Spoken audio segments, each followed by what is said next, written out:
그냥 제가 질문하고 제가 갔을 걸 많이 좋아하고 되게 즐겨보고 있다라고 얘기했고요. 뭐 그분도 제 뭐 얘기 듣고 너무 반갑다 뭐 그런 식으로 그렇게 많은 대화는 못하고 그냥 웃으면서 눈빛으로 계속 얘기한 것 같아요. 김하늘 씨 오랜만에 관객들과 만나게 돼서 그런지 무대에 오르기 전 살짝 긴장한 모습을 보여주는데요. 드디어 무대에 오른 김하늘 씨, 관객들의 열렬한 환영 보이시죠?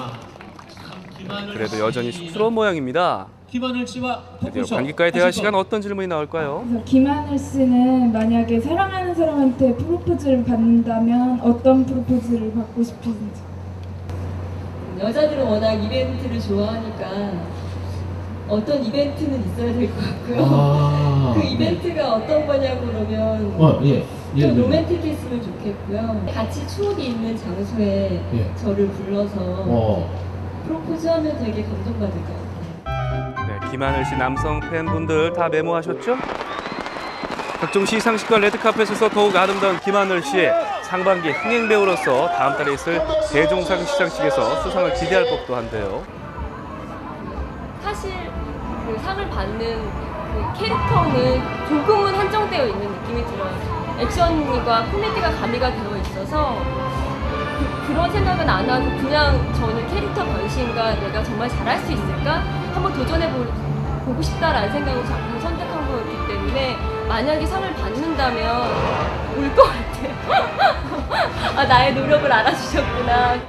내가 훨씬 더 동감의 청순한 윤소은부터 발랄한 과외 선생 수환, 그리고 7급 공무원의 열혈 요원 수지까지 다양한 연기를 소화해낸 배우 김하늘. 사람들에게 어떤 배우로 남고 싶은지 궁금합니다. 하나의 이미지로 박혀있는 거는 그렇게 좋은 것 같지 않고요. 다 소화할 수 있는. 근데 그래도 여자는 청순한 게 좋지 않을까요? 네. 연기 변신을 두려워하지 않는 배우 김하늘 씨. 시청자 여러분께 따뜻한 추석 인사도 남겼는데요. 너무 좀 이번 명절이 좀 짧은데요. 짧지만 가족분들이랑 건강하게 즐겁게 좋은 얘기 많이 나누시고 너무 음식 많이 드셔서 배탈 나지 않으셨으면 좋겠고요. 즐겁게 잘 보내시길 바라겠습니다. 아름다운 배우 김하늘 씨와의 유쾌한 만남이었습니다. 연애수첩 오원종이었습니다.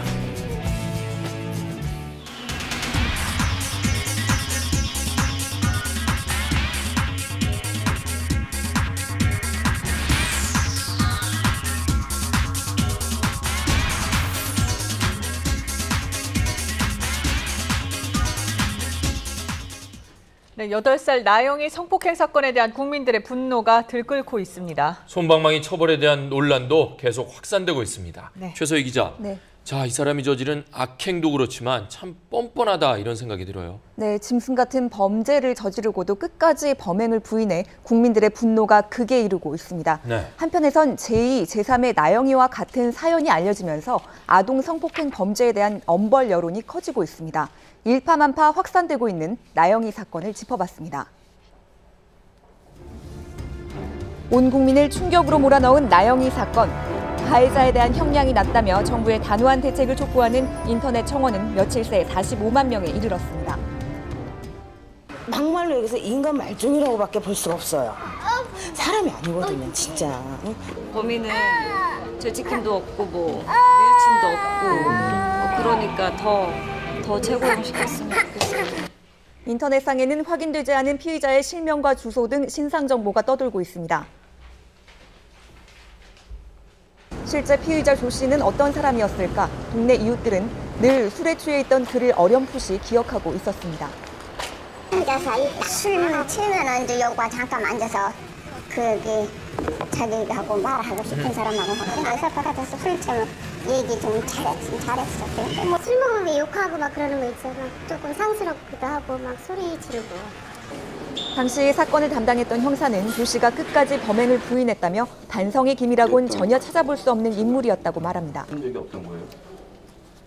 인정은 안 했어요. 경찰서에 와서도 어떤 진술하는 과정에서 어떤 그 피해 현장이나 어떤 그 주변에 간 사실도 없고 또 증거가 있어도 자기와는 이제 관계가 없다 이런 식으로 피의 사실을 부인을 했죠.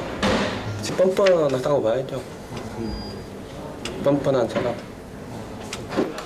집안에서 압수한 옷가지와 신발에서 나영이의 혈흔이 발견된 상황에서도 기억이 나지 않는다며 오히려 경찰을 협박하기도 했습니다.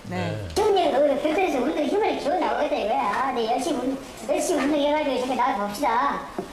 누굴 보자. 우리 집은 보자 이거지. 한번 가자 이거지. 경찰을 협박하나요? 네. 경찰은 또 조 씨가 사건 현장에서 물을 틀어놓고 증거인멸을 시도하는 등 결코 우발적인 범행으로 보이진 않았다고 합니다. 그런 조 씨에게 내려진 형량은 징역 12년. 범행 당시 만취 상태였다는 감경 사유가 받아들여진 겁니다. 피고인이 만취 상태에 있었다는 걸 근거로 해서 일정한 형을 검찰에 이제 그 무기징역 선고한 거에서 감형한 것으로 그렇게 보입니다. 잔혹한 죄질에 비해 처벌이 너무 가벼운 것 아니냐는 비난 여론이 들끓고 있는 가운데 성폭력 범죄자에게 강력한 처벌을 가하는 해외 사례가 주목받고 있습니다. 네. 아동 성범죄자에게는 화학적 거세를 의무화한 폴란드, 또 체코에서는 생물학적 거세를 집행하고 있습니다. 대부분 종신형을 선고하는 미국에서는 10대 소녀를 강간한 남자에게 4,060년형을 내리기도 했고 같은 범죄에 대해 이란은 사형을, 말레이시아는 태형을 집행하고 있습니다. 단순히 형사처벌 외에도 그런 이제 성에 대한 어떤 의식 이런 것들을 좀 감소시키기 위해서 뭐 화학적 거세법이라 그러나요? 그런 제도도 이제 도입을 하기도 하고 그래서 이제 특히 이 성폭력, 상습적인 성폭력범에 대해서는 굉장히 조금 강력하게 대처하는 것이 이제 아동 성폭행의 경우 재범률이 50%가 넘는 만큼 범죄자들에 대한 사후 관리가 더 철저히 이루어져야 한다는 목소리도 높습니다. 실제로 지난해 일산 초등학생 성폭행 미수범은 과거 여자아이 5명을 성폭행해 징역 10년을 살고 나온 뒤 또다시 범행을 저질렀고 3년 전 용산 초등학생 성추행 살해 사건의 가해자는 앞서 다른 아동도 성추행했지만 초범이라는 이유로 집행유예로 풀려난 뒤 끔찍한 범행을 저질렀습니다.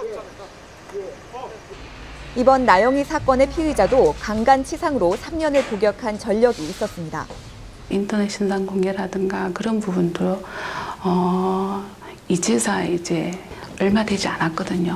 이제 그 부분이 아예 제도화돼서 처벌과 교육, 그 치료 교정 프로그램이 같이 병행해야 되는.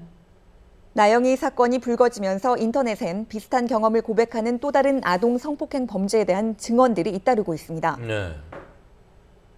한 현직 교사는 장애가 있는 자신의 제자가 2년여간 성폭행을 당하고도 사회적 보호를 받지 못하고 있다며 안타까움을 토로했습니다. 네. 주변에 그런 아이들이 참 많아요. 심각한 성범죄를 당했는데도 그거에 대해서 좀 지원을 받고자 시끄럽게 하지 마라. 그런 식으로 묵살을 해버리더라고요. 저는 또 다른 나영입니다라는 제목의 글엔 친절했던 이웃이 악마로 변해 자신을 5년이란 시간 동안 불안에 떨게 했다는 고백이 담겨 있습니다. 또 다른 아동 성폭행 피의자의 어머니는 자신의 딸이 4년 전 끔찍한 일을 겪었지만 딸에게 2번 상처가 될까 두려워 문제조차 삼지 못했다고 말합니다.